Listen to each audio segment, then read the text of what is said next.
Is the intro music always that short? Oh my god, I was No, I thought it was going to go for like 45 more seconds. Holy shit.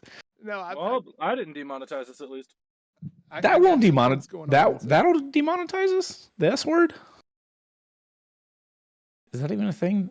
Calling it the S word? I think poop will the adult version of poop will demonetize you pretty quickly. Well, look at you, the adult version of poop. Wow, how creative of you to use that terminology. I mean, shoot, man. Shoot, man. Oh Clearly, we only have Pat via voice. Hello, I'm driving your car right now. It seems like you're driving. It sounds like you said you're driving my car right now. I'm like, you're in the Subaru. I mean, I am in a Subaru, to be fair. Fair point. Fair point. Did I give you have your keys, right? No, Heather has them. It's all good. Oh my god, I just panicked. I was like, no. I'm pretty sure I have your credit card though. Pat, damn it. I'll see you in the morning. It's fine. Oh, Chat, how are we sounding? Chat, we're holding on for dear life here. Listen, I'm just here to kick butt and chew bubblegum. I'm all out of butts to kick. What kind of bubblegum would you chew if you just kick butt and chewed bubblegum, Pat? Oh, well, zebra stripe, because that way I would run out of bubblegum very quickly. It runs out of flavor in like 0.3. Dude, nobody ever chewed zebra stripe when I was a kid. It was always, I was a juicy fruit kid. That's okay. You're allowed to be wrong. Didn't juicy fruit, isn't that the yellow one? Yeah.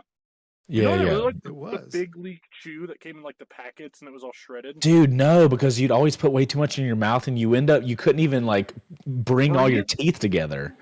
Oh, You'd be chewing it like this. You can't do that. Yeah.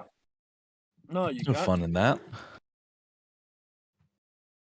I mean, I don't think there's any fun in chewing basically absolute dried sugar until it somehow liquefies, but Oh god, if you ever chew gum long enough to where it just liquefies, it's gone so far too long.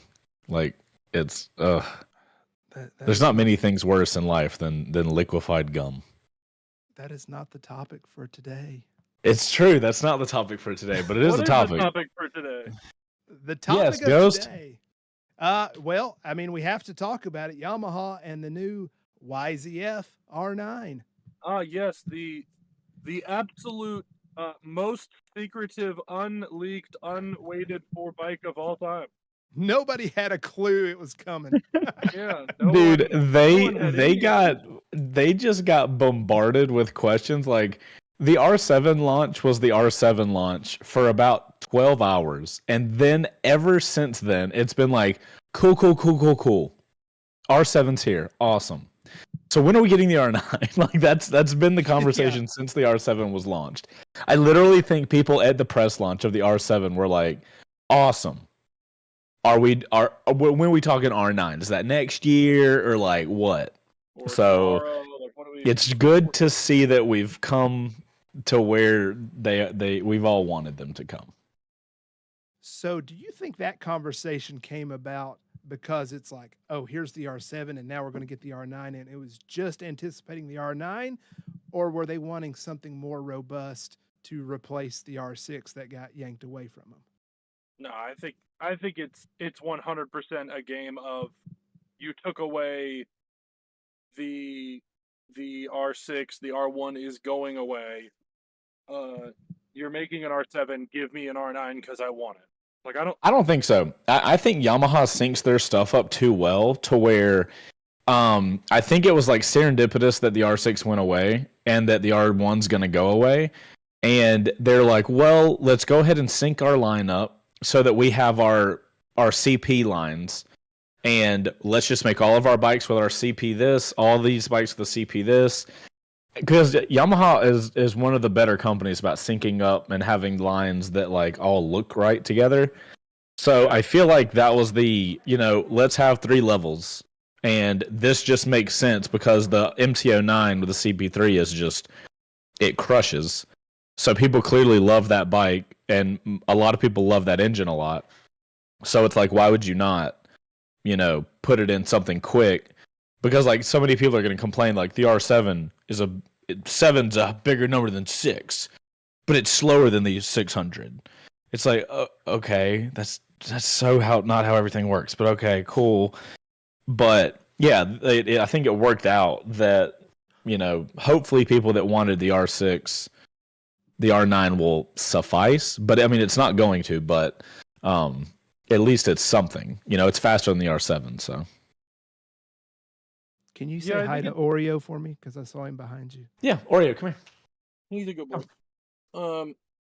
I've come to the conclusion that the R6 people are always just going to want the R6 back. Oh, he's a good boy. The R6 people are always going to want the R6 back, and they're just not going to get it. And they're going to always complain that the R7 isn't the R6 and the R9 is not going to be the R6. And that's all fine, because I think an R9... yeah. I think the R7 and the R9 have definitely their own place for everybody that loves the MT-07 and the MT-09 but wants a sportier feel, wants to make them a little more track-oriented with their body position and their fairing. So I'm happy to see an R9. I will never ride one because my back hurts thinking about it, but... It won't be that bad. I mean, it won't be as bad as a leader bike. Yeah, but like an R7 hurts my back. Yes. R7, I think if I remember the ergos chart on the R1, the R1, 7, and 9, the 9 looks like the least aggressive of all of them. So. Oh, well. Yeah, I test rode the R7 and I was like, this thing sucks. The R7 leans over like quite a bit. So I do think that the Well, and I'm taller too than I guess. Yeah, that's true. I'm shorter than both of you guys, so I'll naturally fit better. Not great, but better on bikes like that for sure. Yeah, that's fair. Hundo P. Anyway, do you want to pull up a Canva and look at the moto photo since mine is a little iffy right now? Yeah. We'll do that. And while he's pulling that up, because I'm having, of course, technical difficulties. Well, I'm here, so of course. Yeah, maybe we can go ahead and rattle off what would be some of the quote competitors of the R9. Ooh, that's a good question. I mean, do you look at the inline fours that are leader bikes, or do you look at other triples that may not have the same displacement? You know, it's kind of in a unique spot, I think. I think you've got to look at like the 765 from Triumph. You've got to look at what's the Aprilia? Don't they have like an 800 or 900 cc somewhere or other? No, Aprilia. I don't think so. No, okay, maybe I'm imagining that. Ooh. They have the 660, right? And then yeah, and then they've got their new like 400 whatever. Yeah, I don't know what really is in that R9 class other than, I'd have to say like that 765 from Triumph, or maybe like the Gixxer 750 would kind of fit that class. It is a four. I think the Gixxer 750 is about as close as you're gonna get because the R9, it doesn't. I don't think it has like a very 1-for-1 competitor really. The Daytona. If the Daytona still had their 765, that'd be a good thing to put against it. But we don't have that. Ghost, I don't see the board on Canva. I mean, maybe the Honda CBR 650R, but that thing's gonna that's more of an RC. That's the problem with the R7. Like the R7 legitimately has other competitors like close by, but the R9 I don't think does. Well, so competitors for the R7 that like immediately come to mind for me, thinking about parallel twins that could do track duty. I think like the Honda 500s. Wait, parallel twins? Why parallel twins? Because the R7's a parallel twin. Oh, the R7. Okay, sorry. I thought you were talking about the R9. I was like, that's a triple. Yeah. So I think the R7 competes more with the twins than anything else. I think it competes with like the SV650s of the world, the CBR 500Rs. Ninja 650. I think it's the top of that class. Yeah. If Chase, that makes sense. Chase, I Discord messaged you a link. If that. I clicked on that link and I asked for. I requested access to it. Oh my gosh, what is happening? You shenanigans.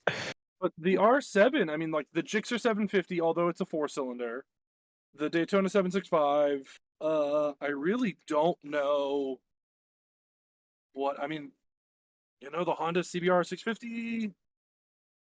I'm trying to think of like if there's a Cowie that would compete with that, and I really don't know. I mean, Callis, they still have their 636, but again, it's an inline 4. There's not a triple there, so yeah, that's very different. Yeah, the R9 is kind of sitting in its own space, which is, I mean, is that a good thing? Because it fills maybe this one spot. Like you want that triple characteristic, you want some good displacement. I don't know. Maybe it's a good thing. Yeah, I think you could argue. What's the Triumph with the really funky headlight and like the retro all of them bubble fairing on the front? I'm trying to think of which one you're talking about. You did a first ride on a red one, I think, last year. It's got like a weird bubble fairing on the front. Bubble fairing. Street triple. It's like a speed triple, street triple RS, maybe. Are you talking about the naked? No, it's like a sport bike. You're not talking about the Daytona 660, right? Like, no, not. I don't think the Daytona 660. No. I'm trying to think of. Well, there's the Speed Triple 1200 RR. Maybe that's it. I mean, but that's a little bit bigger. That's a 1200. I mean, yeah. Yeah, we can't compare a 900 to a 1200. And it costs like $8,000 more. Right, yeah, it's like two of those. Like, I'm reaching to try to find something that the R9 compares with. Yeah, I mean, what about like, well, Mystic says the new CF Moto 675 SS. I mean, displacement's lower, but it's a triple. So the 675 SS is like the middle ground between the R9 and the R7. So like, I think power-wise, it might be in the middle, but like size-wise, it's R7, and then like engine style, it's R9. So that bike is a real size, dude. The size, it's significantly larger than that 450 SS. Like it feels like a full size sport bike. Interesting. Yeah, Pat's the only elusive dude that's actually put his butt on one. So hey, actually, I said on the new 675, CF Moto had some demos. Fair. He's the only one that sat his butt on it and rode it. Okay, that's true. I did ride it. They wouldn't let me ride it, so they barely let Pat ride it, so no surprise. I was the first person that day to ride it. and after that, they cut. Yeah, they cut it off. After that, they're like, we saw the action camera footage. Nobody else gets to ride it. Pat just ripped it on the highway too hard. Listen, man, you didn't even see the clips that didn't make it in the video. I think I'm glad. And Paige is like, "What's this $8,000 charge on your credit card?" I paid the cop off. I even ride. I love that you think that I can afford $8,000. No, you don't. No, he said on the credit card. Yeah, that's fake money. That's fake business money. Yeah, I love that you think I have that much limit left on anything. Push it to the limit. Bah, bang. Yeah. Anyway, I guess we're not doing Moto Photo. I'm trying to get access to it, and it's still is telling me no thanks. Yeah, I'm not going to screen share. It was locking up my computer, so I got to see what's fair enough. That's a dangerous move to play that game. Yeah, we'll just continue pressing on. So, let's run through kind of the specs of what the R9 is. So, MSRP. $12,499. Mm-hmm. What's your impression on the price out the gate for that? I think it fills a good gap in their lineup. Because like the MT, the MT09's like what, 10 grand, 11? Yeah, let me look real quick. I feel like the MT09 is like somewhere between 10 and 10.5. I know that the MT10 is like hilariously more expensive. MT09 is 10,600 basically, Look at that. 12,299 for the SP. Okay. So basically, you can either get the SP or the R9. Mm-hmm. And as we know, that new MT09 SP slaps. And we don't. What are like the suspension specs on the R9? Because like that's, I know we'll talk about it here in a second, but that's going to be a huge deal price wise to people. I think it's really the game of like, do you want a naked bike or do you want a sport bike? And I think that price point is about right for me at least. Like, if I wanted a sport bike and I wanted a Yamaha, that price makes sense. It kind of depends though, because it has that dedicated frame that's different. So yeah, it might cost similar to the SP MT09, but like Well, yeah, you agreed. you are It's a gonna different get two entirely different like rider experiences out of both of those bikes. Oh, You know what I 100% mean? agreed. And I think that again kind of goes back to my point of like, if you want a naked bike or do you want a sport bike? Yeah. Not one that could necessarily do both. I'm trying to find I know it's a KYB adjustable front and rear. I'm trying to find the deets Yeah, on it. I think they're 43 millimeter on the front. That seems to be the standard for sport bikes these days. Apparently, the suspension has a nearly perfect 50-50 weight distribution. Does that just mean the front weighs the same as back? That can't be right? Or can it be? I guess It could be if the that engine's right in the the middle. weight is distributed between the suspension in a manner that is 50-50.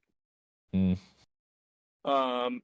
So like what that can mean is like out of the box, it is either adjusted or can be adjusted in a way that would distribute that weight 50-50. Because like if your front is too soft and your rear is too hard, the front of the bike is gonna be lower and have more dive, so naturally more weight is gonna be on the front. Right. So I love depending on how Ghost it's over set here up. trying his hardest not to laugh. You can hear that. Go ahead. He can't hold on for much longer, Pat. Go ahead, hurry. I'm good. What do you want? I don't know. I'm lost. I don't even know what to do. Okay. Specs on the bike. I'm just running through that. 430 pounds. Okay. Probably about right for size. I don't think anybody's going to complain about the weight, no. 3.7 gallon fuel capacity. Not terrible. Not amazing. Tracks with Yamahas you got to refill them every so often. Unless you have an MT10, which he means daily.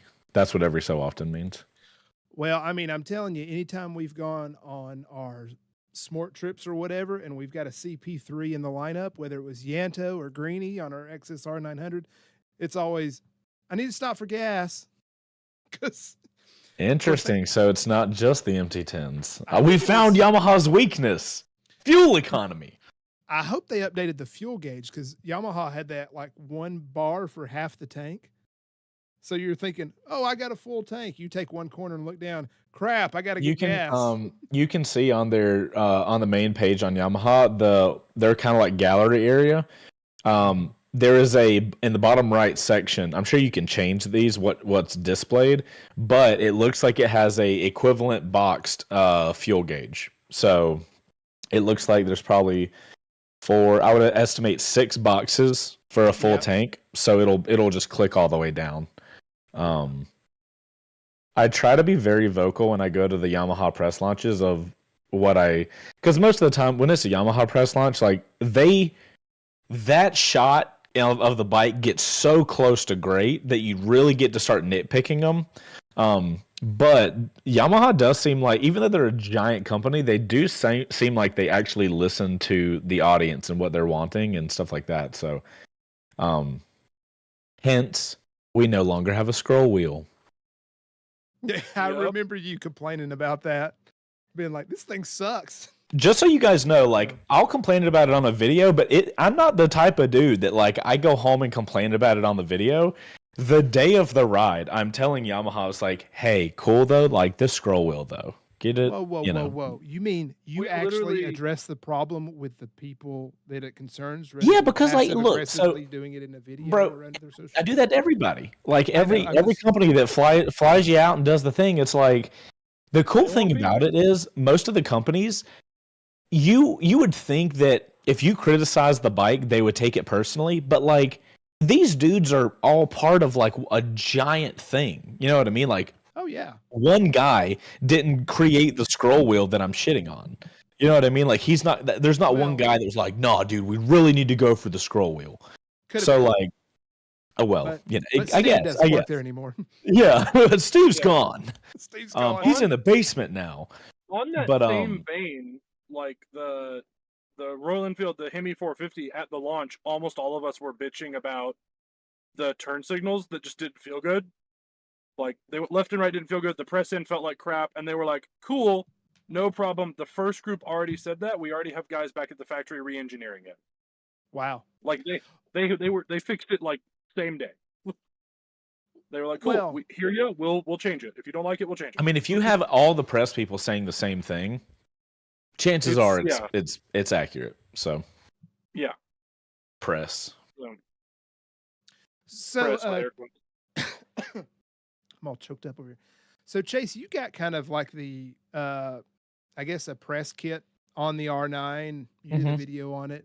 What are some highlights from that you can maybe share in the video but want to share here as far as what is new about the CP3 engine in this iteration versus the others? So I don't think I did the press launch of the MT09 and which obviously if you're watching the show you know that the R9 is just a sport version of the MT09. They use a lot of the same stuff. And primarily the difference was the frame. It's a lot more set up for a super sport setup, which I think that's pretty neat. The thing I won't know, because you can read the whole, spec sheet and be like, all right, cool, but how's it ride type thing. When I rode the MT09, it was the roads that we took on that press launch were incredibly tight and like medium to low speed, incredibly tight, small roads. And it was terrifying, but past that, the MT09 felt like literally nothing underneath you. So like just it would change direction so incredibly fast. So I think it's interesting that we're going to have a super sport because like typically, like a super sport it kind of takes a little more energy to get it going side to side compared to like a naked bike with handlebars. But the MT09 was so flicky and so light and so agile. I'm curious of how much of that will translate to the R9. And like these things, like if it's that flicky, is it going to feel stable, like throwing it into a turn? So I really want to get on. I would love to get a press loan of an R9 so I can take it to the mountains, do a track day with it and stuff like that, because it's going to be really interesting to see if it maintains the level of stability that it needs to do hard riding with it having, I imagine, so many similar characteristics to the MT09. So it'll be interesting. That's the main thing in my head. And the other part that I saw in the press briefing was the body position that we were talking about earlier. Based on the triangular data, comparing the R1, the R9, and the R7, it looks like the R9 is the least aggressive of all the three. There's no surprise it's less of aggressive than the R1 because like the top tier super sports are always just, you're leaned all the way over. It's made to race. For sure. Yeah, absolutely. The R7, even though it's not as aggressive as the R1, is still a pretty aggressive motorcycle as far as ergonomics go. So, and you feel that, but it's not as bad as the R1 because it's way light that you're trying to balance as far as street riding. You don't have as much weight you're trying to balance in a street situation, but the R9 should be kind of interesting. I think it might, if they can make it slightly less aggressive, and because there's like that middle ground where you want it to be aggressive enough to where when you take it to a track, you can really like get in a tucked position, and the weight feels good leaning off of it. But the vast minority are taking it to the track. You know what I mean? The huge section are just guys that like riding sporty stuff on the road. So I think there's a balance to get where you're not leaned all the way over on it, but it's still comfortable to get in a race position. So it's one of those things where I can look at triangles all day. You know what I mean? And I can get general ideas of what it'll feel like riding, but until I'm on it and I'm going down the road, I won't really know. But it's got all the stuff it needs to have. You know what I mean? It's got the Brembos, it's got the IMU. The MT-09 has incredible electronics, especially for the price, and the R9 has all of those electronics. So I probably said it on the show many times. I am supremely confident in Yamaha's electronic system, to the point where I will be in first gear in full power mode on the MT-09, and I will full throttle that thing. Because I've done that multiple times. I know that the wheelie control is going to get that bike to a position, and it is going to stop it at that certain position. It doesn't matter how fast it's going up. Doing that the first time, a bit terrifying. But once you do it a couple times and you just really learn that you can trust that stuff, it's incredible. So, I think my main thing is just how is the weight and the maneuvering of the bike going to feel with its naked brother being so aggressive and so quick to turn. So we'll see. Time will tell. And nobody likes a naked brother being aggressive. So demonetized. There it is. Naked brother being aggressive. Listen, nobody likes that. That's right. That's right. I mean, maybe they do. I don't know. I don't know what you do with your family. It's weird. So when is Yamaha going to hook you up with one of those? I have no word of anything. You're getting so much better, Chase. See, people. Chase actually knows when he's getting one, but it was always bad about telling. I know. Yamaha's learned, and they don't tell Chase until right the day before. I mean, you've let a few things slip in the past, but no. I still got in so much trouble for the R7 launch. I would not dare. I would not dare. In other news, Chase never gets another Yamaha again. Right. Yeah, right. No, that's Thank God Yamaha are homies. We appreciate them. Well, yeah, and they're kind of just over there with you, so it works out pretty well. Hell yeah, it does. Hell yeah, it does. And Honda is too. Yeah, Pat is literally like half a block from Yamaha. Ooh. I met my buddy over there for lunch this weekend, and I walked. Does your buddy work at Yamaha? I do have a buddy that works at Yamaha. Interesting.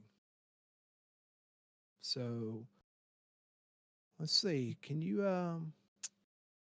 do they have a little scooter you could get a Zuma? Show a little Zuma for me. Yeah. Just so I can go have lunch with them. Yeah. You know what? Let's have a winglet conversation because the internet seems torn. What's everybody's opinion on winglets? And this is in general. This is not the winglets on the R9. This is the idea of winglets on motorcycles, whether they'd be sports or nakeds or super sports, whatever. What do we think about the winglets? Winglets on a street bike are fucking stupid. Period. Went a little harder in the paint than I expected there, Pat. Yeah, Jesus Christ. Pat's like, kill them all! Well, we got more than 10 minutes into this. I can cuss now. Listen, winglets on street bikes are fucking stupid. You realistically are never going to go fast enough 99% of the time for them to be even moderately useful. And when you are going fast enough for it to be moderately useful, you're probably just an idiot doing pulls on the freeway. That is a strong opinion. I did not expect. Did my power just go out again? Bro, fourth time today. Your Are you tower just kidding? out. Come on back. Come on back. Okay, so just so everybody understands, there's gonna be a weird beeping, but my power backup say I have 29 minutes at the current power draw. Okay. So and we will say this just for viewers and such. Chase has a hard stop at 5:30 anyway.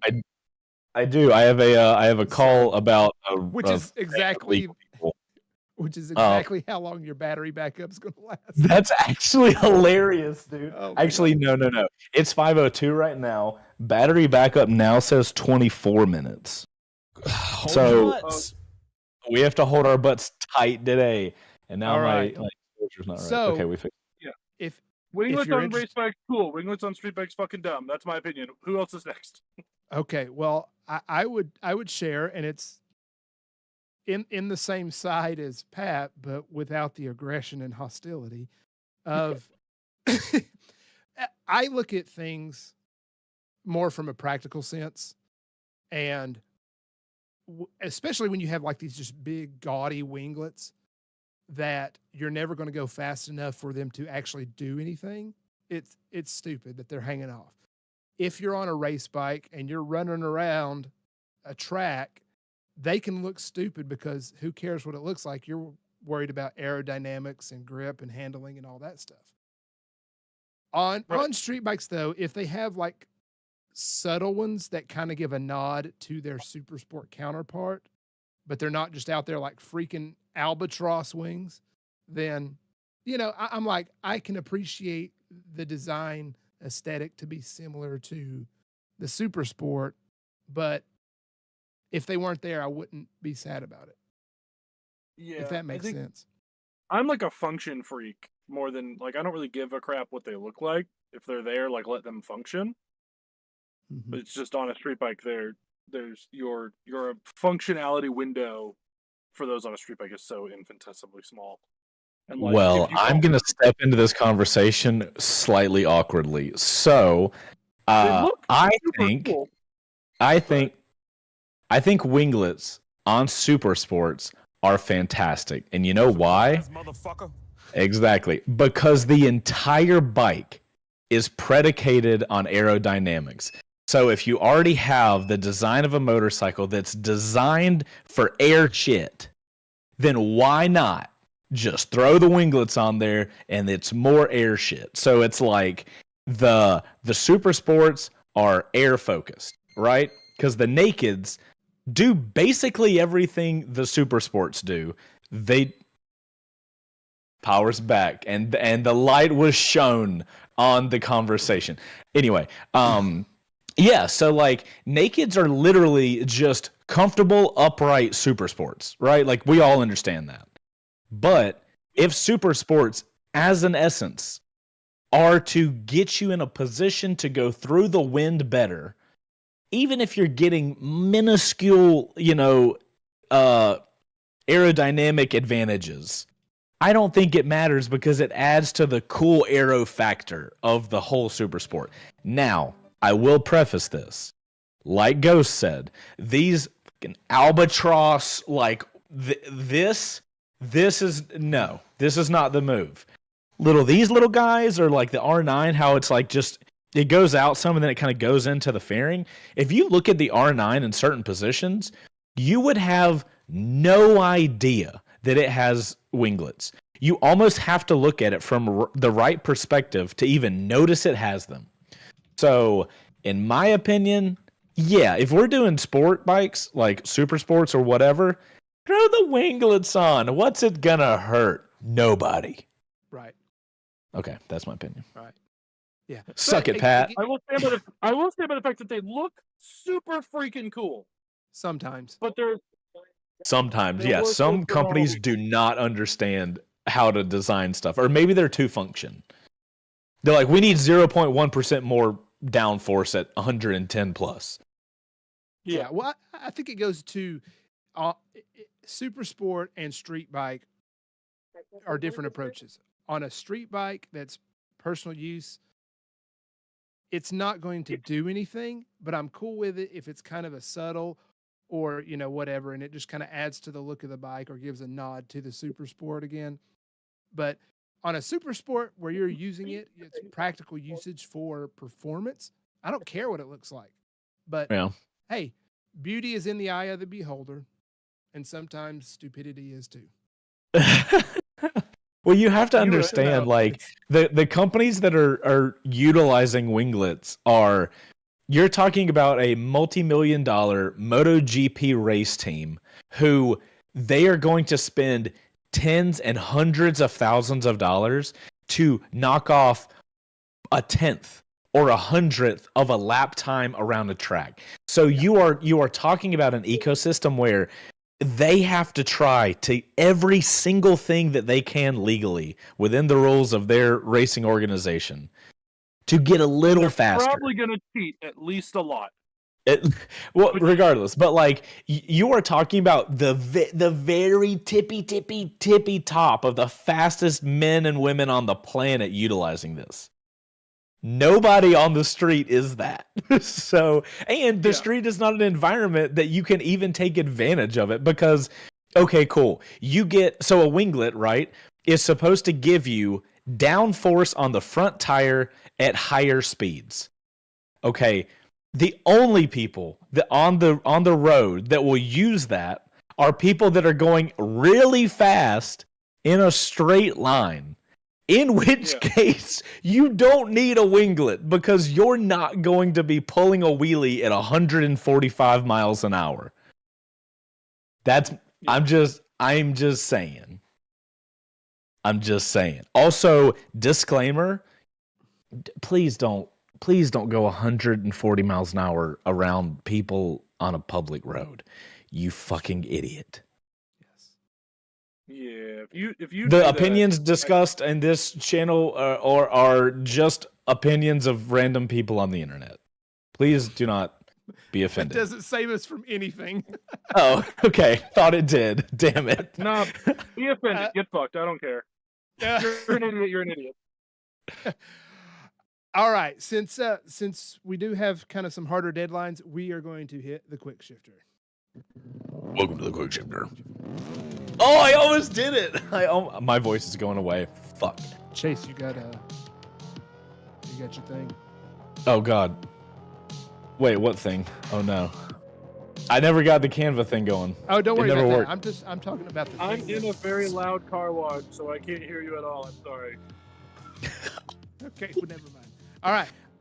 I'm just going to hit the quick shifters here verbally. Number one, Brembo just bought Öhlins. I guess. Wait, are you serious? I guess we should be shocked by this. So imagine what are the combos going to be when you've got Brembo and Öhlins kind of tag teamed on stuff now. Bro. So interesting. So Brembo bought Öhlins, not the other way around. Huh. That's what the headline reads.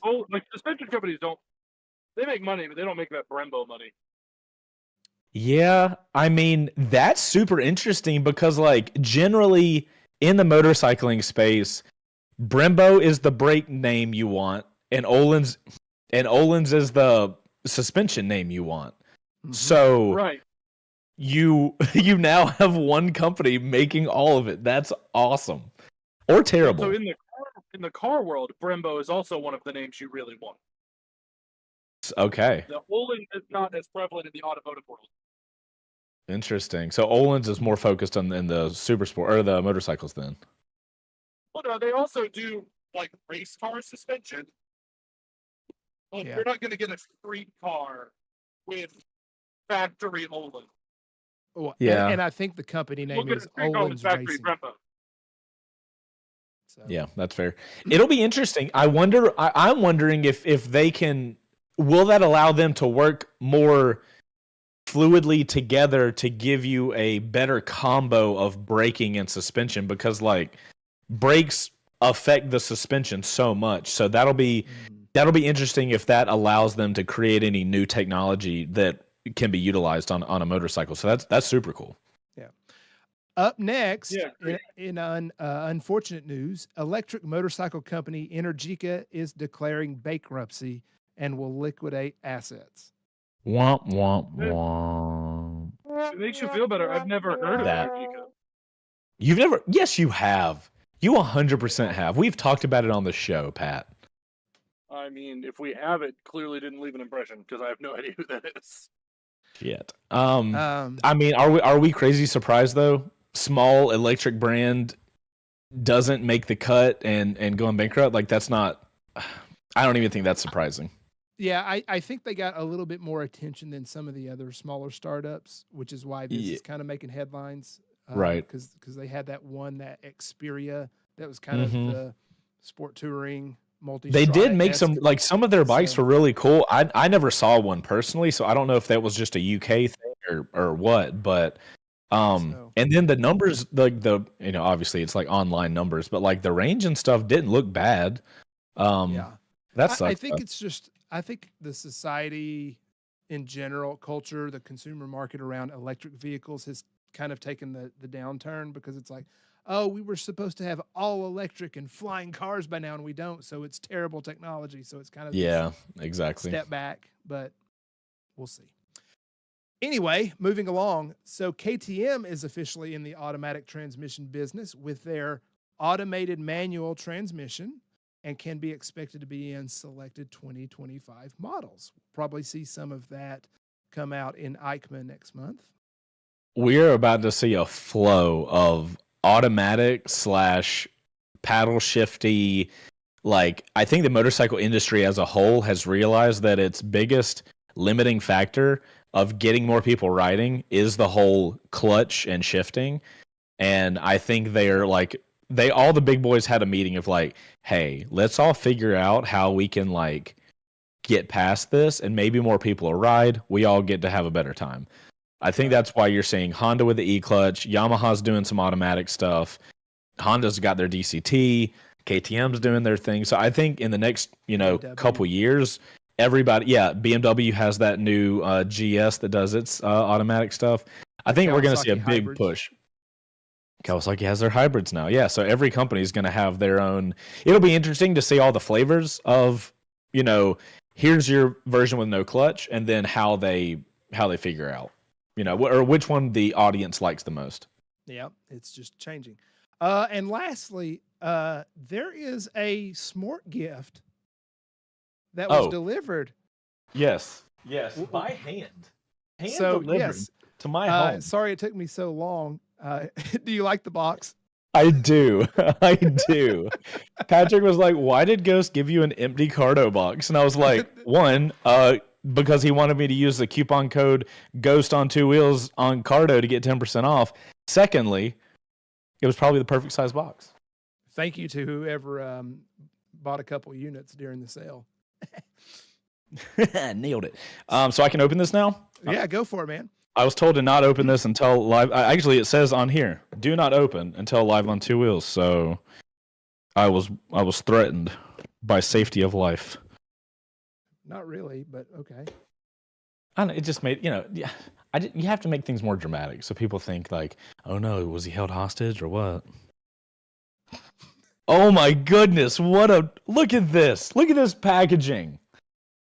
Ghost on 2 wheels stickers. So one of those can be saved for your offspring. Put it on the stroller. That's and it'll holographic, so cars will see when I'm walking. It's safe. Okay. We have Smart. Hold on. SmartCon 2024. Boom. Courtesy of ODC, the fam, and then. Oh my God, how adorable is this? Look at that. Hold on.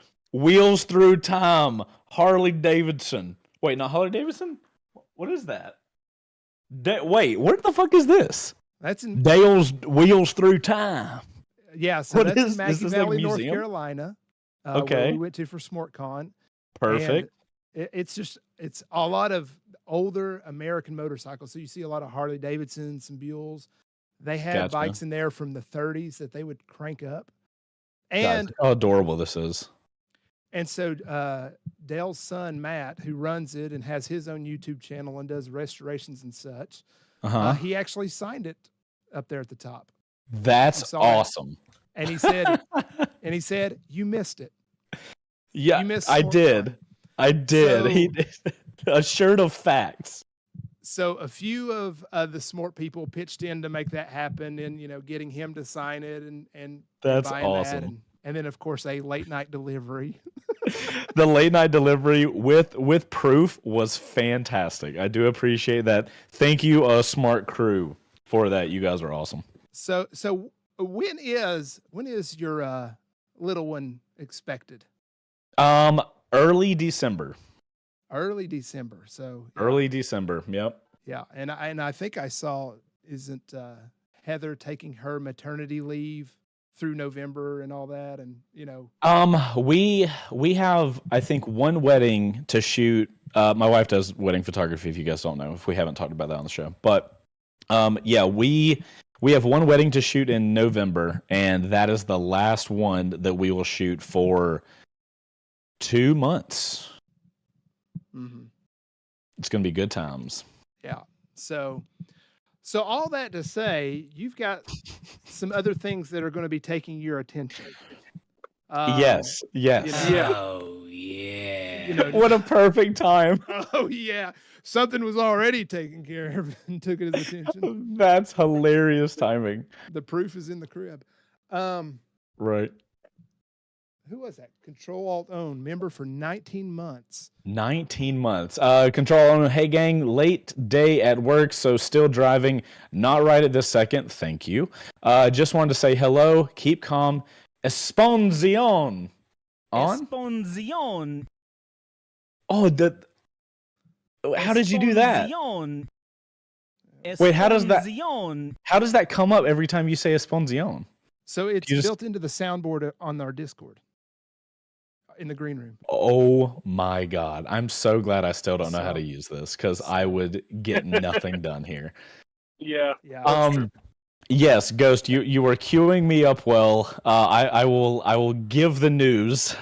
So guys, with the little one coming and us trying to get ahead of time, because I'm taking December off. If I don't think we've talked about that, but my goal with my team and all has been that we're gonna shoot enough footage to where the C2Dub channel continues posting our 3 videos a week all the way through December, all the way till one dramatic last video of the year. Everybody that knows the channel knows what we're talking about.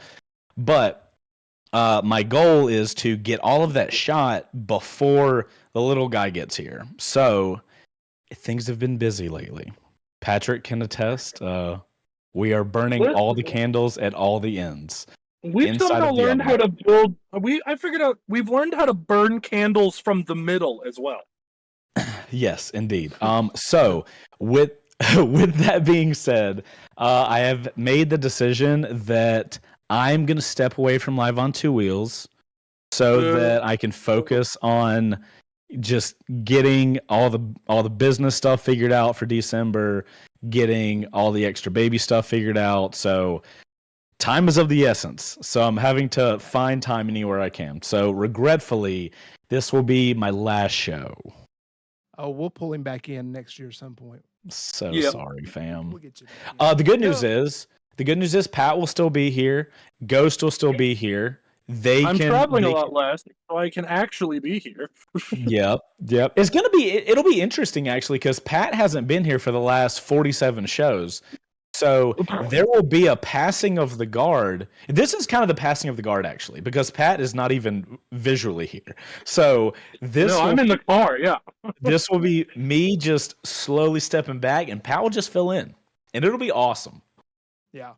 Well, and we had been kind of bouncing around some ideas about changing up the show because, True. I mean, it's kind of flattened off. We appreciate everyone's support, but we also want to make it where it's more appealing and grow it some more. So we're going to talk maybe a little bit about that here after we kick Chase out because he has other things to do. Another thing that's taking a ton of my time: stupid cars and hitting them. Jesus. Yeah, but I don't recommend that, by the way. Have you considered just not doing that? I didn't plan on it. It wasn't. Never mind. I can't say things that I would get really in trouble for if I talk about that. Yep. So shut your cake hole. Don't Yamaha it. Don't Yamaha it. Yeah. Ouch. Hurts Yeah, my so- feelings a little. Yeah, so we definitely want to take a look and do what we can for Live on Two Wheels to continue this on. But it does take a lot of time. An hour and a half every couple of weeks. That's a big chunk of time, especially when you've got other commitments that you've got to do. You've got to probably build a crib and assemble a stroller and do all those. Dude, things. I built the shit out of that crib. What are you I I know. have not built the stroller yet. I'm literally Yeah. looking at the box and it's fucking massive. Yeah. But it's okay. So we'll be kind of switching some things up, but Live on Two Wheels will continue. And Absolutely. Goonie may have a good point if you want to read his super chat. How about an epic hype man guest host? Just saying. Goonie, that is I'm not in control of the board anymore. That is a conversation for Ghost. I'm honestly thinking we may have to try to get more guests, even people from the community, just come in and talk about their motorcycle journey. Where did they start? What do they look at from the two-wheel life and things like that? And For sure. Yeah. but try to go for quality over quantity. So But Andy wants a vote done. Of course he does. It's Andy. okay, if everybody approves of Andy being there, say Goonie in the chat. And if no, just say hell no. I think we'll Just say hell no. You have so many people watching a monitor at their house right now being like, hell no. No, we get to see and their in the wife's chat. like, what are you talking about? Why are you yelling hell no? No. Well, no, that was the instruction. Type Goonie in chat or say hell no. Yeah, it's perfect for Goonie. We'll never know. Oh yeah, and Goonie's got a small bore. Yeah, we need small bore on here when we do our mini moto episode. Like legit. Absolutely. Oh, hell yeah. So, you need a guy with boots on the ground. Yeah. So Also, small bore, proud of you for your morning walks I see on Instagram all the time. Keep those up, dude. Yeah. Get your Yeah, steps he's in. probably confused as hell by that comment, but I still believe in you. Moving to a healthier lifestyle is a step-by-step process. Boo! Guys, Can somebody make me a supercut of all the bullshit jokes that Ghost makes on this show and email it to me? That would be worth it. Oh man. Yeah. So let me see if I can. Chase, I'm going to just DM you the tip of the week since I don't have the screen share. And you can do that before you get out of here. I can do one final epic tip. Let's see if I can actually get this to work. Yeah, I can't copy it over to Discord. Everybody's waiting patiently for the tip. All right, I'm just going to have to type it in. It's Okay. not the same. I'm ready. I'm ready for it. Oh. Yep, Chase is ready for the tip. You heard him. I am. You heard it here first. Chase, ready for the tip. I'm giving you guys so many good audio pieces before I walk out of this bitch.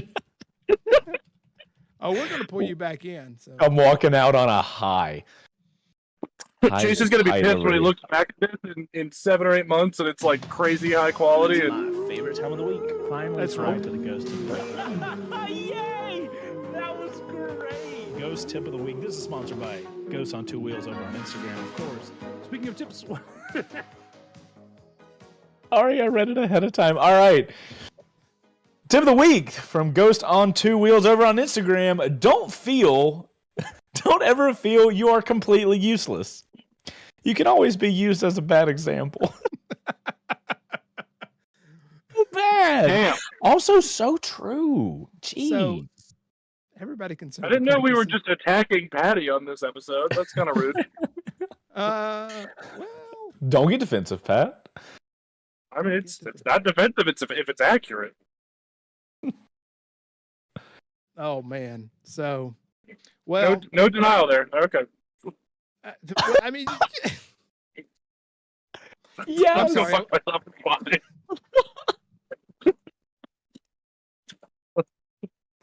Pat's on it, dude. He will not let anything fucking slip.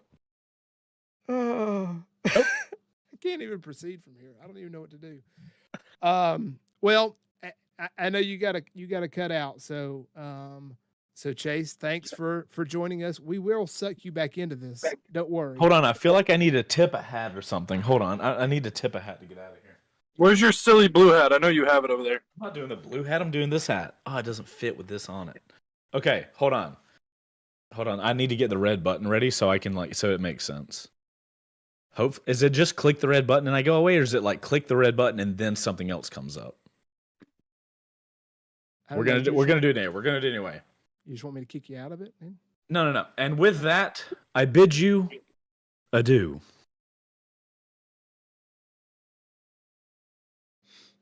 That was anticlimactic. And then there were two.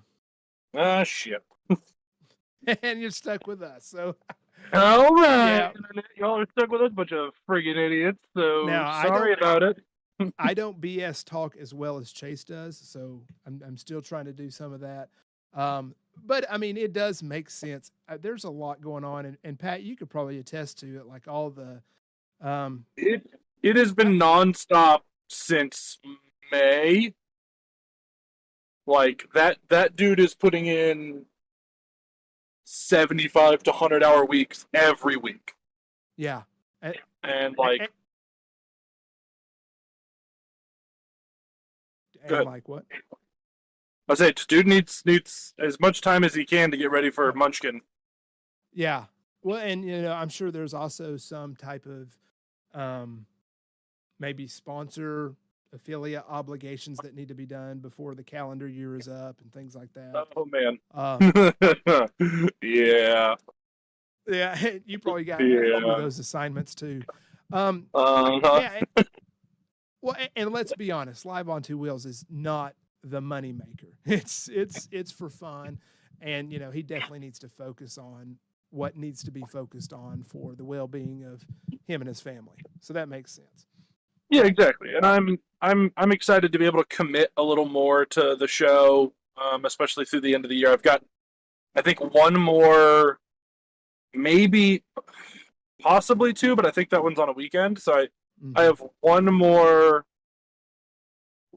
travel kind of situation that I have to deal with between now and the end of the year. But other than that, I am going to do my best to make myself available on the Thursdays that I need to be available. Sure. I'm excited to have more of a commitment to the show like I used to have. And I just, hopefully we continue to grow this thing and are able to spend some time with some really quality, not improvements of quality, but quality improvements. That we can. And so we can take a few minutes here. And guys in the chat, you guys are the faithful followers. We appreciate your support superbly. But I mean, feel free to throw back some ideas. We've kind of lightly talked on this end about what we'll do for the rest of 2024. We'll probably kind of follow the same format, hit maybe 3 or 4 more Thursdays, a couple in November. Maybe December's always tricky with holidays, but we definitely want to have kind of an end of the year woohoo, our favorite type of thing. But going into 2025, some of the approach that we're looking for is looking at, as kind of Pat said, quality over quantity. So we don't want to push out a show on a topic that we're just like, let's just pick a bike and go with it. Rather, we will just go live and we will talk about whatever we want to, whatever is in the headlines, whatever's in the news. And then after we go live, that live stream will be available to members only. And then later on, we'll have a polished show that comes out. And then that will also go out to the podcast. That's what I'm thinking right now. Because sometimes we can say, hey, we're going to talk about the R9, for example, and we only talk about it for 10 minutes, and then we BS about other stuff. Well, we've just kind of false advertised what the show's going to be about. But this way, we can just kind of go live, and then once we package it up at the end and re-upload it, we know what we've talked about. It's a better title. Yeah. And I also think, and Pat, you weigh in on this, I think the YouTube algorithm is a little biased against live streams showing back up as recommended videos. So the YouTube algorithm is like an ethereal fucking thing. No one really knows anything about it. Mhm. What we do know about the algorithm is that there isn't just like people talk about the algorithm like there's one. There's like every niche of video has their own, and then every individual YouTube viewer has one. So it's one of those things that like basically my algorithm is different than Ghost, which is different than Chase's, and it's different than Goonies, and different than like everybody else. And you know, what Greenie watches and what Goonie watches and what I watch are all very, very different things. So, you know, I feel like it's one of those situations that the algorithm, the one thing everyone knows about it is that it loves consistency and it loves fresh new content. Mhm. So to kind of run with your point here in a very roundabout way of getting here is that YouTube doesn't like it when you repost anything, whether it's a live stream or anything else. If it's been posted before, it doesn't really want to see it again. Just because it's like cool, like YouTube really pushes fresh new content.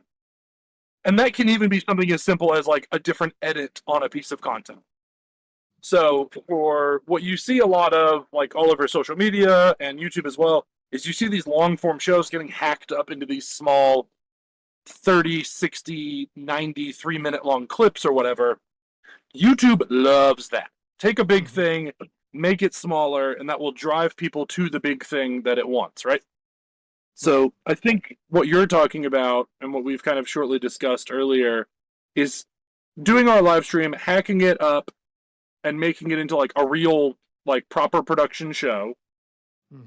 And then going in and taking out like, you know, pull the quick shifter and pull the, you know, little clips, you know, pull moto photo, pull quick shifter, pull XYZ little clip, and then make that into an even short form piece of content, which should then drive the overall channel. So, you know, chat, I can't see you at all. Again, I'm driving. But light up, let Goats know, and I'll look through chat later. Let us know what you think about something like that. Yeah, and we might also just to kind of test the waters too, because I feel like, you know, nobody's family income is dependent upon this channel right now. So I feel like we have a little wiggle room to play. So yeah, exactly. We may even test going live at different times. I know. Yep. I mean, we both got families and other obligations and life that happens, but you know, a lot of people can't make 4:30 on Thursday. You know, our West Coast people are still at work or whatever. A lot of East Coast people still at work. A lot of East Coast people still at work. I mean, most people are still working. I mean, who knows? We might have a late night stream one time. We might go on a Monday, but if we do, we'll try to give as much heads up as we can. But that's also a good reason you should be subscribed with notifications turned on. Yeah. So, 100%. You know, so we're going to try some things just to grow it so that we can do more. You know, we've got this membership thing. I want to use that more and have more give backs, giveaways, gift cards for our members and things like that. So, all of you, all that continue to support us, thank you. Hang with us. We're going to do some good things with that. But continue to have fun with this too. So exactly. I think a big thing that is gonna, I don't want to say set us apart, but like historically we've tried to do this. I know you've done a fantastic job of it, Ghost, and that's giving back to our community, no matter how big and whomever is in it. And I think, you know, you guys supporting us is you just in turn supporting yourselves. We don't make any money off of this. It's going to be a good long time before we do, I'm quite sure, but you know, by kind of supporting the show, you're able to provide us the opportunity to do these giveaways and to provide you guys with something really fun and really cool, hopefully. You know, I mean, if we get enough members, who knows, by the end of 2025, maybe we'll give away a ruckus. Oh shit. That probably would be won't wild. happen, but if it does, I'm for it. Yeah, the odds of that are extremely slim, but super fucking cool if we could pull it off. Yeah, but all that to say, like Pat said, let us know some feedback. You know, you can go comment on this video. If you can DM me in Discord, honest feedback, I really appreciate. So if you're like, man, I absolutely hate when y'all do X, Y, and Z, as long as you're respectful about it, I listen. If you come in and be like, man, your show sucks and blah, then I don't Your show listen. sucks. Eat a dick. Like, We know we Nah, can be I'm- better in places, but yeah, I'm good. yeah, but seriously, we want this show to be for you all. That's why we do it, and we want to have fun with it. So any feedback that you have will be taken into consideration, except for Goonies, because his ideas are off the wall, but we'll still have him on as a guest host. Yeah. Goonie, we love you, you absolute goon. He made it to SmortCon this year. I was so happy that he could be there. So Dude, I'm so bummed I missed it. I was just absolutely racked, like between 4 different like events I was going to, and then I got Yeah. home from one like the Thursday of SmortCon, and then I left for one that Saturday, and I was like, I can't go from out of the country to. It's so loud. I can't go from out of the country to SmortCon to another event that quickly. I don't have the mental capacity for it. yeah. Super chat from Andy U Goonie. It says, Hey, he says Goonie has the votes. He's the new VP hype man. Okay, fair enough. I mean, Goonie's always been like the biggest hype man. So I think we need to get Goonie like not cards, but an individual business card. Goonie, Andy U Goonie, the VP of hype for Live on Short Wheels. yeah, I like it. I like it. Oh, Mystic saying he may be able to make it to SmortCon 25. Ooh, We don't know what we're doing yet. Man, I tell you what, we were in Maggie Valley, North Carolina, and we were there just a couple weeks before that area got absolutely devastated. I mean, you have family in East Tennessee, right? So I do. how did they fare with Helene coming through? Overall, my family did quite all right. The whole region is just devastated still, which is just really unfortunate. But I'm actually going to turn my camera on. I am at the meeting spot where I'm supposed to potentially sell my car. Yay. So, woo! I'm going to hang out for a second, but let me get this camera turned on. Hold on. But yeah, overall, my family did quite well. I'm actually wearing my Tennessee hat and an ETSU, East Tennessee State University t-shirt.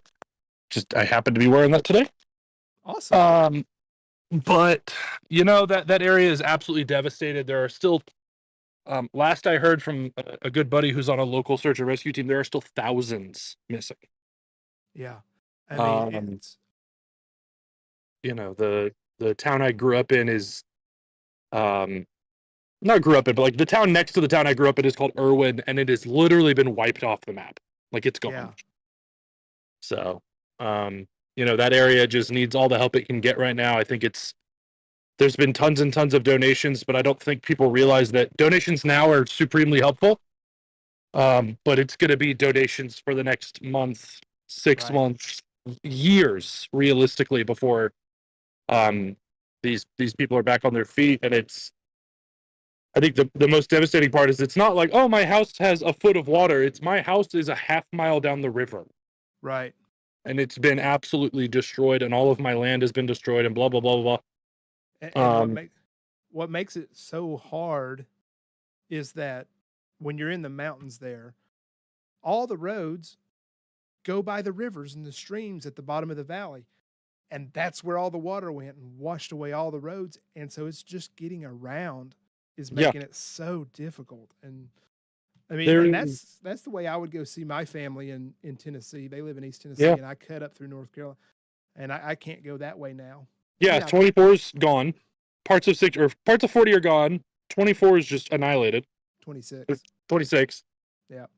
But like, most of the Cherahalla Skyway, or the Blue Ridge Parkway, like 100, almost 200 miles of it is wiped out. So, this isn't something that is going to be fixed anytime soon. But You know, it just kind of is what it is, and people wonder like, oh yeah, these towns just got annihilated. Like, why weren't they prepared for this? It's because the closest coast to them is at least a 6-hour drive. Yeah. Appalachia is not prepared for the level of flooding that they got. I saw that there's a water level measurement center or whatever. That the highest they had ever recorded was like 30 feet above the the shore or whatever. That was like the highest level they have ever in recorded history. And this flood brought them to 43 feet above the shore. Like that's a 4-story building of water. So I'm going to jump over to the chat real quick for you. Because I also saw that I needed to update the show title. Thanks, Small Bore. Mystic asked, Patty, did you go to ETSU? One of my favorite comedians is an ETSU grad from Salina. Oh, cool. I did not go to ETSU. I grew up just outside of Johnson City, where ETSU is. I have many friends that have gone to ETSU. Many members of my family have gone to ETSU. I followed an ex-girlfriend to Georgia Southern when I definitely, in hindsight, should have just gone to ETSU. I got into that school. I should have gone there. But my life could be very different than what it is today, and I'm very glad of the decisions I made back then because it led me to my current wife and all my current friends. So I can't complain. Oh, Yeah. Oh, that's tender. It's Yay. true. It's true. You never know, man. You never know what life can bring. So I don't blame myself for following that person. I hope they're doing well in life, but you know, glad our paths diverged where they did. Yeah. Well, I mean, I think we've all got some of that, but Yeah, it's but all no, good. ETSU is a fantastic school. They have a great nursing program, a great technology program. For anyone in chat who thinks that they might want to enjoy the mountain life of a relatively small town, Johnson City's big now, compared to how it used to be. But if you like that small town mountain vibe life, ETSU is a fantastic university with a bunch of really cool programs and a lot of great culture there. Yeah, it's a nice area. My wife has family that lives up there. Fortunately, they did okay from all. Yeah, the Johnson City stuff. did okay for the most part. It's really Yeah, like Irwin like- just got annihilated. Hampton, Elizabethton. Yeah, that's like what 15, 20 miles kind of south that were. Yeah, It kind of just closer started to to get. So, anyway. Yeah, the river in Irwin is normally like 4 feet deep, and I think it got to like 28 feet at one point. Yeah, like that. not great for that town. So Yeah, if you can donate to that cause, please do. absolutely. Well, I don't know. What else you got, Pat? I mean, Good question. we had the R9 talk with Chase, and then hopefully sent him off and well. And of course, I mean, I'm sure you'll be working with him and all that. We need to, I don't know. I was just having some idea of something we need to do for the stroller to make baby on 2 wheels or something. I'm already working on getting a dirt bike for him, so working on My man. it. Yeah, I ain't wasting no time. All right. Well, I mean, no sense to hang around if we don't need to. So next time we've been trying to do these things, every 2 weeks, but in 2 weeks it's actually going to be Halloween. Yep. Probably not the best time to do that. So we'll come back, hit a couple shows in November before Thanksgiving, and then we'll go from there. But like I said, guys, let us know what you want to see on the show. We want this to be for you all. Yeah, we've got if you guys, quick note, November 3rd, it's a Sunday. If you guys are fans of ours or of Chase or the channel, WoW is doing their open house, at which Chase and I will be there.